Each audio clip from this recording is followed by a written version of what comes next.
Allez, comme le temps passe très vite, on va passer la parole donc à Demi-Tigre, neuropédiatre au CHU Kremlin-Bicêtre, et Emmanuel Ploa-Maeix, je me trompe, voilà, psychologue également dans le même service.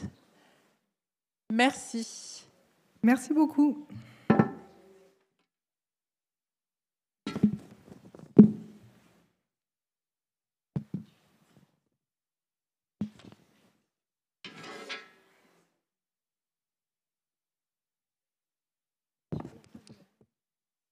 Donc, je remercie beaucoup la FF10 pour cette invitation. Et Emmanuel et moi sommes ravis de vous présenter nos travaux qui portent sur une bonne dizaine d'années sur ces enfants dyspraxiques. Et donc, en effet, nous exerçons toutes les deux au CRTLA du CHU de Bicêtre et toute l'équipe est représentée en force. Donc, c'est vraiment super. Et c'est très précieux pour tous ces enfants qui ont vraiment besoin, en effet, d'évaluation multidimensionnelle. Et c'est un vrai travail pluridisciplinaire. Donc, ce travail a porté, en effet, sur essayer de caractériser les sous-types chez les enfants dyspraxiques, puisqu'en effet, il s'agit d'un trouble extrêmement hétérogène. Donc, grâce à Alice, je vais pouvoir passer vite sur la première dia, qui est en effet que ces enfants ont avant tout des anomalies structurelles et de connectivité neuronale, avec beaucoup de belles études en imagerie fonctionnelle qui restent en effet à développer. En tout cas, ces anomalies entraînent des difficultés à acquérir des nouvelles compétences motrices attendues pour l'âge. Et donc, ce sont des enfants qui ont des gestes qui sont vraiment imprécis, lents et très coûteux, puisqu'il y a un défaut d'automatisation et les enfants doivent littéralement penser à leurs gestes. Donc, c'est en effet un diagnostic qui relève vraiment d'une évaluation pluridisciplinaire, puisqu'il nous faut vraiment les observations des parents, les questionnaires de l'école, les cahiers, l'examen clinique attentif et complet, la lumière du bilan psychométrique dont nous allons parler, et puis des épreuves complémentaires praxiques et souvent attentionnelles, avec également un bilan en psychomotricité ou en ergo selon l'âge de l'enfant. Donc, en effet, quand on parle d'enfants dyspraxiques, de troubles du développement de la coordination, on est vraiment tout de suite un peu désarçonné par ces enfants qui, pour certains, ont une motricité globale extrêmement impactée, d'autres pas tellement, et c'est surtout la motricité fine qui est très altérée. Certains ont des altitudes visospatiales mauvaises, d'autres pas si mal. Certains ont des troubles des praxies bucco-faciales, ce qui rajoute vraiment dans leurs difficultés. D'autres n'ont pas ce problème-là. Et puis, bien sûr, vous avez tout un panel de niveaux de raisonnement avec des enfants qui peuvent avoir des niveaux de raisonnement assez différents et ça va aussi, bien sûr, conditionner leur stratégie compensatoire et leur pronostic. Et les troubles du neurodéveloppement associés, puisqu'on peut avoir des enfants qui ont 2, 3, 4 troubles du neurodéveloppement, ce qui rajoute à la complexité. Nous, dans notre étude, on s'est volontairement attaché avant tout à la motricité fine, partant surtout du principe qu'en termes d'autonomie, de répercussion dans les actes de la vie quotidienne, c'est quand même ce qui les gêne énormément. Comme on a vu, on peut prendre l'exemple du lassage des chaussures, de couper ses aliments, et puis de pronostic scolaire avec bien sûr l'écriture et la manipulation des outils scolaires. Donc, nous avons inclus les enfants âgés de 7 ans à 16 ans 11, qui correspond à l'âge de la WISC-5, ils étaient adressés en fait spécifiquement pour une plainte motrice. Donc, ce qui est assez particulier, c'était une consultation en quelque sorte dédiée à la maladresse. Et donc, tous ces enfants avaient une évaluation clinique par mes soins et une évaluation neuropsychologique et praxique par Emmanuel, ce qui faisait quelque chose de très homogène. Et donc, nous avons inclus les enfants vraiment qui respectaient strictement les critères du DSM-5. Sur le plan clinique, sur le plan des questionnaires standardisés dont Alice a parlé, notamment le DCDQ et également le MABC2 checklist. Et nous avons pris le parti volontaire de ne pas exclure les enfants ayant des troubles du neurodéveloppement associés, partant du principe que dans la pratique clinique, c'est la règle plus que l'exception, notamment les enfants ayant un trouble attentionnel ou bien sûr un trouble du langage. Et nous tenions compte des facteurs de risque, tels qu'une naissance prématurée, mais nous n'excluons pas non plus ces enfants. Les critères d'exclusion étaient donc ceux du DSM, à savoir par exemple une paralysie cérébrale, une myopathie ou toute autre cause expliquant le trouble moteur de l'enfant. Nous avons ainsi pu avoir un très large panel de données cliniques extrêmement exhaustives et précises, allant des données de l'âge gestationnel jusqu'aux étapes psychomotrices par exemple. Et je laisse la parole à Emmanuel pour le questionnaire. En effet, tous les parents ont pu bénéficier, donc ont passé le DCDQ et le questionnaire du MABC2, et l'un ou l'autre devait être significatif, voire les deux. Et le bilan neuropsychologique comportait différentes épreuves, donc un WISC 5, les domaines de la NEPSI 2 portant sur les aspects sensorimoteurs et visio-spatiaux, l'EMABC2, et en fonction de l'âge de l'enfant, soit la figure complexe de Rey, soit le DTVP2, et également une évaluation de l'écriture avec le BHK. Et pour ceux qui présentaient une plainte sur le plan attentionnel, ils bénéficient également d'un bilan attentionnel. Alors, du coup, l'analyse statistique, c'est là que les personnes de la salle ayant un trouble attentionnel doivent bien se focaliser. Nous avons donc, ça me rassure, ils sont nombreux, c'est bien, on se comprend.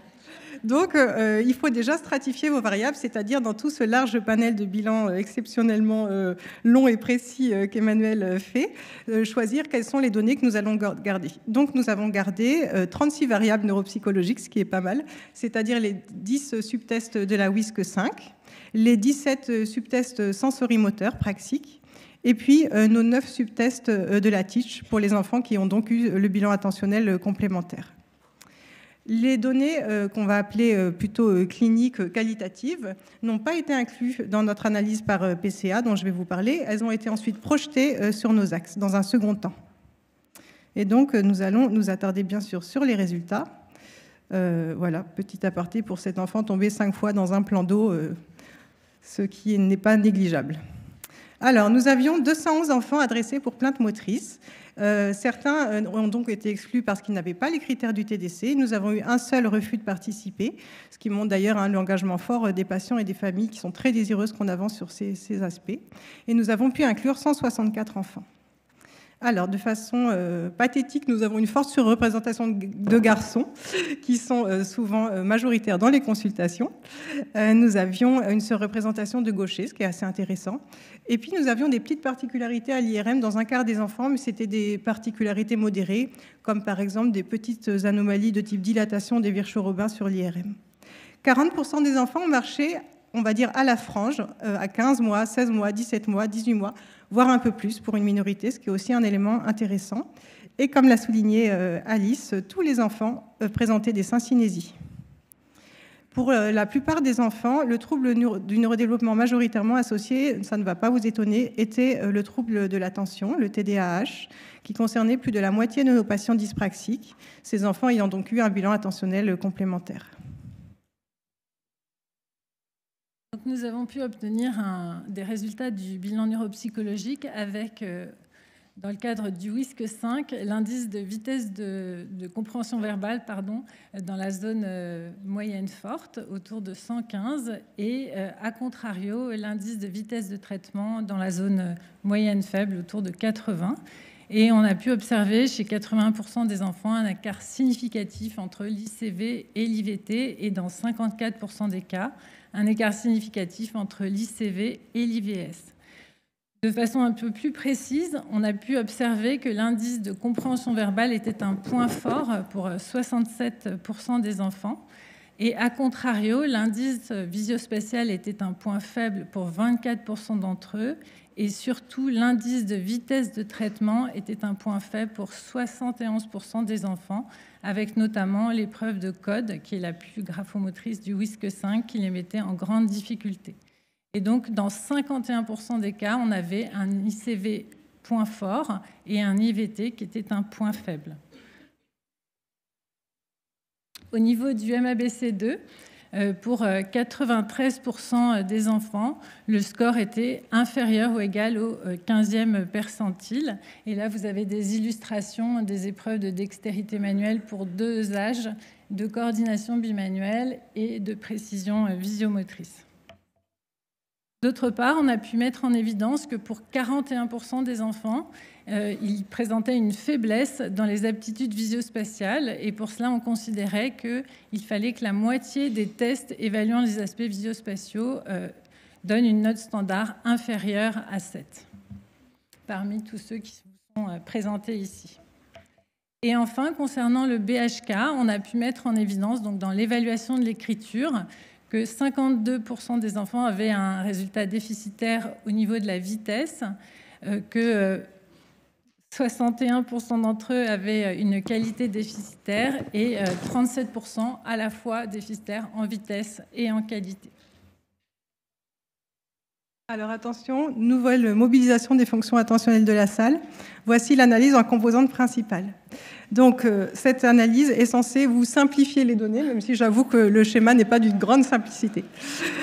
Pourquoi ça vous simplifie les données? Puisque en fait vos données neuropsychologiques, là ce sont vraiment les subtests neuropsychologiques, vous les projetez dans un espace géométrique et les axes que vous voyez, les axes là, vont vous expliquer le plus grand degré de variance entre les patients qu'on va ensuite projeter sur cet espace. En un mot, alors attention, j'utilise mes praxis pour la lumière. Ouh là là là là. Il n'y a pas besoin de MABC2 pour le Dr Gras. Alors attention. Là, vous avez de gauche à droite, on va l'appeler l'axe rouge, comme ça je n'aurai pas à manipuler le geste. Cet axe rouge, en fait, très très chargé en subtests visospatiaux. Tous les subtests là que vous voyez, N, BC, BD, etc. B, ça veut dire bloc, c'est les cubes. VP, ce sont les puzzles. Donc en fait, c'est très très chargé en visospatial, avec également matrice, qui est fait appel avant tout au raisonnement, mais quand même un raisonnement sur support visuel. Donc, de gauche à droite, vous avez un axe. Plus vous allez aller vers la droite, plus le subtest va être fort en visospatial.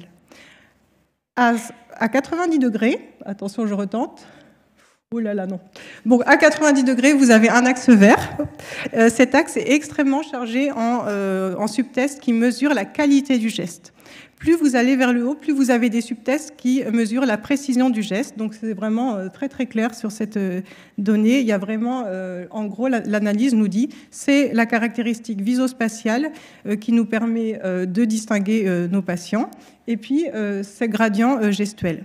Ce qui est assez extraordinaire, auquel on ne s'attendait pas, c'est que si vous allez vers le haut, ce sont plutôt des subtests qui mesurent la précision de votre geste. Mais vous voyez que vous avez deux subtests qui vont hop, vers le bas, à 180 degrés. Et cela mesure la vitesse. Donc, si vous me suivez, plus vous allez vers le haut, plus les patients seront précis, mais moins ils seront rapides.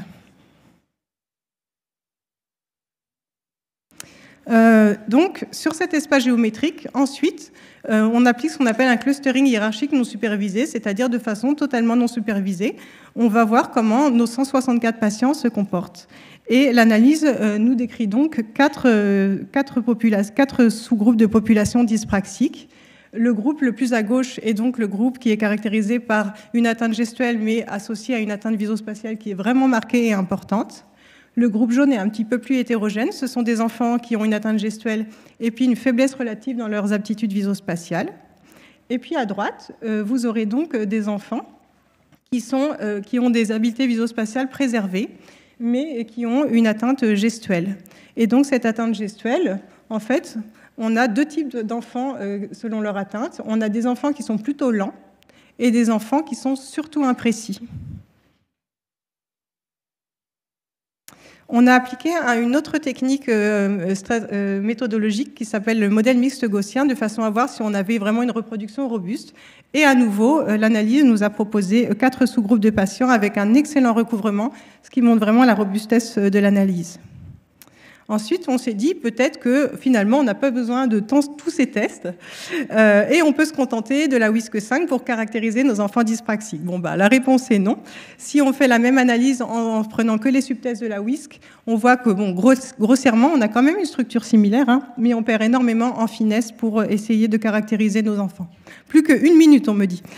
Si je rajoute les variables attentionnelles, cela ne change rien, ce qui est très intéressant également. Ça veut dire qu'être trouble de l'attention ou pas associé, ce n'est pas ça qui impacte le type de maladresse de l'enfant. Je vais passer plus rapidement sur ça, mais il y avait une très forte corrélation entre les clusters et les variables. Là-dessus, je vais insister sur le fait que le cluster 1, malheureusement, et ça ne va peut-être pas vous étonner, avait le plus de aide humaine en classe, maintien, redoublement. C'était les enfants qui avaient le moins bon parcours scolaire. Et de façon très intéressante, comme je le disais, si vous aviez un trouble du neurodéveloppement associé, ça, c'était uniformément réparti entre nos 4 groupes. Nous avons essayé de décorréler le niveau de raisonnement de nos enfants à leur niveau visospatial, parce que ce serait un peu simple de se dire peut-être le groupe numéro 1, il est sévère en tout, ok, il a une atteinte visospatiale, mais ils sont peut-être aussi un raisonnement plus faible. Et vous voyez que ce n'est pas si simple. À gauche, vous avez une moyenne qui mesure le raisonnement de nos patients, et vous voyez qu'ils ont tous un raisonnement normal. La ligne là, c'est la note standard à 10, donc c'est vraiment normatif. avec des enfants qui sont gestuels isolés, avec des bonnes aptitudes visospatiales, ont plutôt un raisonnement plus fort. Mais en tout cas, il n'y a pas de difficulté de raisonnement, quel que soit le sous-groupe. En revanche, vous voyez bien que le groupe bleu et le groupe jaune, en termes d'aptitude visospatiale, est complètement décalé vers la gauche. Ils sont vraiment gênés. Et la chose qui est vraiment intéressante, c'est que vous voyez que vous avez toujours un écart de 4 points dans la note standard entre les capacités de raisonnement et le domaine visospatial. C'est un peu comme une signature neuropsychologique dans la dyspraxie. C'est comme si quand vous étiez dyspraxique, vous ne pouvez pas être très fort en visospatial. Même si vous avez un très bon niveau de raisonnement, vous êtes toujours un peu plus faible relativement en compétences visospatiales. En discussion et conclusion, nous avions donc un large échantillon, des critères diagnostiques très rigoureux, un focus sur les habiletés motricité fine et visospatiale, de multiples échelles et une robustesse d'analyse. Nous avons donc fait le choix de garder nos enfants avec troubles de l'attention parce que c'est la règle clinique. Nous avions peu d'enfants avec troubles du langage du fait de la plainte motrice majoritaire comme motif de consultation, mais malgré cela, nous avions une forte cohérence par rapport aux publications précédentes. On a pu mettre en évidence un profil neuropsychologique très évocateur du TDC, avec un écart significatif entre l'ICV, que vous voyez tout en haut à droite sur ce graphique, et qui constituait un point fort, et l'IVT, que vous voyez tout en bas à gauche, qui constituait un point faible, notamment avec l'épreuve de Codd qui était très déficitaire, et la grande majorité de nos patients avaient une dysgraphie qualitative, quantitative ou mixte. Et enfin, un deuxième résultat fort intéressant, on voyait un impact très important sur la trajectoire scolaire pour ces patients, d'autant plus qu'ils avaient des troubles mixtes, c'est-à-dire à la fois gestuels et visio-spatiaux, avec nécessité d'AESH dans un tiers des cas et 13% des enfants de plus de 11 ans qui avaient déjà redoublé une classe. Les messages clés sont donc que cette étude a permis de montrer que chez les enfants dyspraxiques, certains sont surtout imprécis et d'autres lents, et que ces enfants n'ont jamais d'aptitude visospatiale extrêmement élevée, mais qu'à contrario, des aptitudes visospatiales normales n'expliquent pas le trouble, puisque 60% de nos enfants avaient quand même des aptitudes visospatiales normales, mais que ceux qui ont des troubles visospatiaux ont un pronostic plus sévère. Je vous remercie beaucoup pour votre attention.